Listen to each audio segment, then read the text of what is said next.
Bizning qunaqshil Tataristonimizda rahim etiniz. Если плыть от Казани по Волге вниз примерно 100 километров и разглядывать левый берег, то можно запросто увидеть их – развалины древнего города Булгар из белого камня. Здесь некогда была столица древнего государства Волжская Булгария, и жили, как принято считать, предки современных татар – булгары. Так получилось, что мы приехали сюда зимой и ничуть не разочаровались.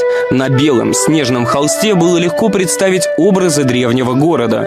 Здесь, вероятно, стояли дома, там мастерские или торговые палатки, но больше всего хотелось увидеть уникальный памятник древней булгарской культуры – каменный остов соборной мечети.